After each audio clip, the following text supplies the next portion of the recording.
युवाओं में देखने को मिलता है, इतना टैलेंट पहले कभी नहीं था। और मैं ये सिर्फ आपका दिल रखने के लिए नहीं कह रहा, मैं दिल से इस बात को फील करता हूँ। आज के इस दौर में 98 to 100% मार्क्स कई स्टूडेंट आराम से ले आते हैं, और अगर कोई 98% और 100% मार्क्स ला रहा है तो किसी को कोई हैरानी नहीं होती। और हमारे दौर में सब सब्जेक्ट के मिलाकर भी कई बच्चों के 100 पूरे नहीं हो रहे थे। तो ये बात तो बिल्कुल तय है कि आज की पीढ़ी में टैलेंट की कोई कमी नहीं है। लेकिन कहानी में ट्विस्ट कब आता है जानते हैं? जब बच्चे 14 से 20 साल की उम्र में होते हैं।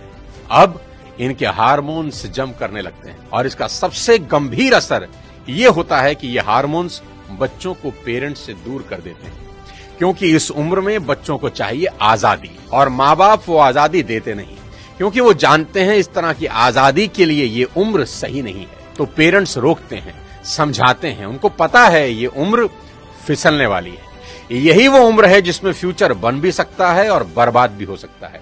अब यहां बच्चों को लगता है कि यही दो लोग मेरे दुश्मन हैं। यहां बच्चे अब माँ बाप से झूठ बोलना शुरू कर देते हैं, चीजें छुपाना शुरू कर देते हैं।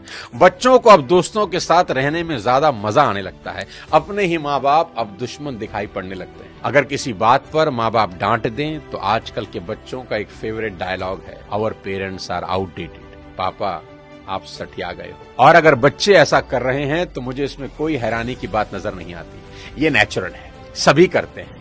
25-30 साल पहले हम भी यही करते थे, और आज के कोई 25-30 साल के बाद इनके बच्चे भी ठीक इसी इंटेंसिटी से ऐसा ही करेंगे। ये साइकिल चलता रहेगा। अरे आपको दिक्कत क्या है हमसे? कम से कम हम कोशिश तो कर रहे हैं ना। बाकी मोहल्ले के लौंडों के जैसे सड़क पे आवारागर्दी तो नहीं कर रहा है, लंठाई तो नहीं कर रहा है। पढ़ाई पे ध्यान दिए होते तो अरे नहीं गया ध्यान पढ़ाई पे। एक और कहानी जो इस उम्र में होती है वो ये कि बच्चे अपने पेरेंट से अब नफरत करते हैं और दूसरे पेरेंट की बात खुशी खुशी सुन लेते हैं। यहाँ अपना ही एग्जाम्पल देता हूँ। आज बहुत लोग मेरी बात सुनते हैं और मानते हैं, दूर दूर से कंसल्टेशन लेने आते हैं, पर मेरी अपनी बेटी को समझाने में मेरे पसीने निकल जाते हैं। कपिल शर्मा के शो में आमिर खान का भी यही प्रॉब्लम है, जो उन्होंने बताया कि सभी स्टार्स के बच्चे अपने करियर की सलाह मुझसे लेने आते हैं, पर मेरे अपने बच्चे मेरी बात नहीं सुनते। बच्चे बात सुने या ना सुने ये मेरी प्रॉब्लम नहीं है, मेरी चिंता कुछ और है, वो बताता हूं आपको। अभी कुछ दिन पहले मैं एज अ चीफ गेस्ट अपनी बेटी के स्कूल में गया, जहां उनकी प्रिंसिपल ने मुझे इनवाइट किया। उनका कोई एनुअल डे प्रोग्राम था। मैंने वहां भी यही कहा कि मेरी चिंता बच्चों की परसेंटेज को लेकर कुछ ज्यादा नहीं है, क्योंकि पिछले 20 साल में कोई 200 से ज्यादा कॉर्पोरेट्स को मैं ट्रेन कर चुका हूं, और मैं जानता हूं कि स्कूल और कॉलेज में पढ़ाई जाने वाली 90% बातें जिंदगी में कहीं काम नहीं आती, और 90% बातें जो जिंदगी में काम आती हैं वो स्कूल और कॉलेज में पढ़ाई ही नहीं जाती। मुझे तो याद ही नहीं कि कब sine theta upon cos theta is equal to tan theta मैंने अपनी जिंदगी में कहीं इंप्लीमेंट किया। एज अ पेरेंट आज मेरी सबसे बड़ी चिंता यही है कि बच्चे किसी गलत संगत में पढ़कर कोई गलत रास्ता ना ले लें, क्योंकि कुछ रास्ते ऐसे हैं जिसमें वापसी करीब करीब नामुमकिन है, जैसे नशे का रास्ता, जहां एक बार इंसान चला जाए तो फिर वापस नहीं लौटता। नशे पर एक पूरा वीडियो मैंने बनाया है, एक बार जरूर देखना। कोई ऐसा कदम ना उठाएं जिसका पछतावा उन्हें सारी उम्र हो। एक शेर है कि एक गलत कदम उठा था राहे शौक में, एक गलत कदम उठा था राहे शौक में, और मंजिल तमाम उम्र मुझे ढूंढती रही। कि आदमी एक गलती करता है और फिर रास्ता कभी मिलता नहीं। और मेरी तो सभी स्कूल टीचर से बस इतनी ही उम्मीद है और गुजारिश है कि वो बच्चों को एक अच्छा इंसान बना दे, क्योंकि टीचर आज जो पढ़ाने वाले हैं उससे ज्यादा ज्ञान तो गूगल पर एक क्लिक में अवेलेबल है। आज टीचर की रिस्पॉन्सिबिलिटी पहले से कहीं ज्यादा है। वो अपने स्टूडेंट्स को मॉरल वैल्यू सिखा दें, बस देश के लिए कुछ करने का जज्बा उनमें भर दें तो सोने पर सुहागा हो जाए।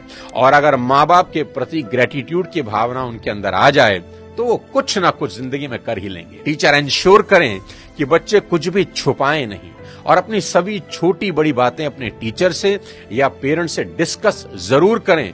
उन्हें समझाएं कि अगर कोई भी प्रॉब्लम है तो उसका हल जरूर है।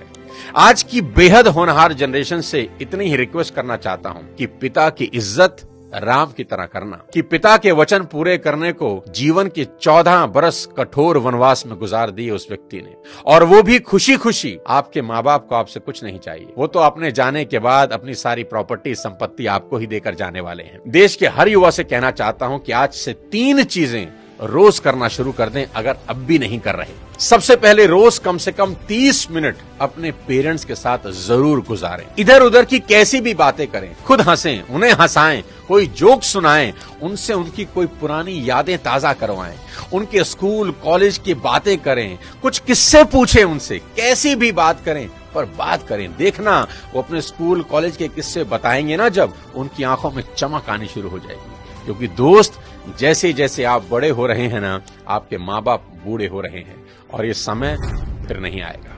उनके जाने के बाद बड़ा अफसोस होता है कि काश ये कर लेता, वो कर लेता। उनका कर्ज सारी जिंदगी नहीं उतार सकते, पर अपना समय उनको देकर उस कर्ज का इंटरेस्ट जरूर भर सकते हैं। मुनव्वर राणा का एक शेर है कि लौट कर जैसे भी हो ऐ जाने पिदर आ जाना, लौट कर जैसे भी हो ऐ जाने पिदर आ जाना, ऐसी वैसी जो खबर सुनना तो घर आ जाना, और वक्त रुखसत हमें इज्जत से सलामी देने, जब डुबोने लगे दरिया तो नजर आ जाना। आस पास ही रहना अपने माँ बाप।